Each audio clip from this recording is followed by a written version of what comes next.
hiciste de todos nosotros en la familia gente. বাবা Nicolas Maduro বন্দী যুক্তরাষ্ট্রের কারাগারে।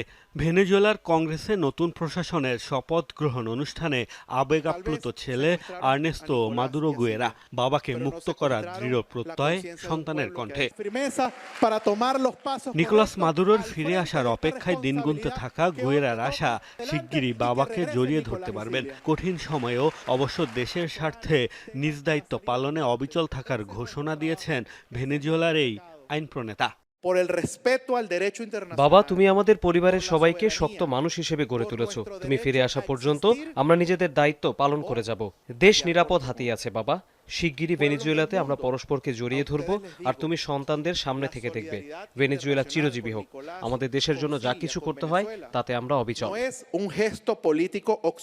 মাদুরো তার স্ত্রী সিলিয়া ফ্লোরেসকে তুলে নিয়ে যাওয়ার ঘটনাকে অপহরণ আখ্যা দিয়েছেন ছেলে গুয়েরা।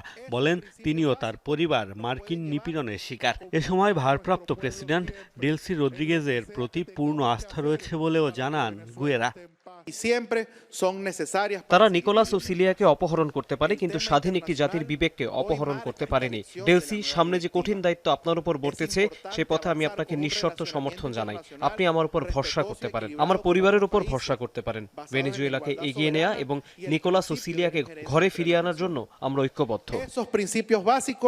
যুক্তরাষ্ট্র, ইউরোপ সহ বিশ্বের সব দেশের সঙ্গে সম্মানজনক ও সহযোগিতামূলক সম্পর্ক গড়ে তোলার পক্ষে অবস্থান মাদুরো পুত্রের। তবে স্বাধীন দেশে কারো হস্তক্ষেপ ও কর্তৃত্ব মেনে নেওয়া হবে না বলেও হুঁশিয়ারি দিয়েছেন। গুয়েরার দাবি, এটাই তার বাবার নীতি। মোস্তফা মাহমুদ, যমুনা নিউজ।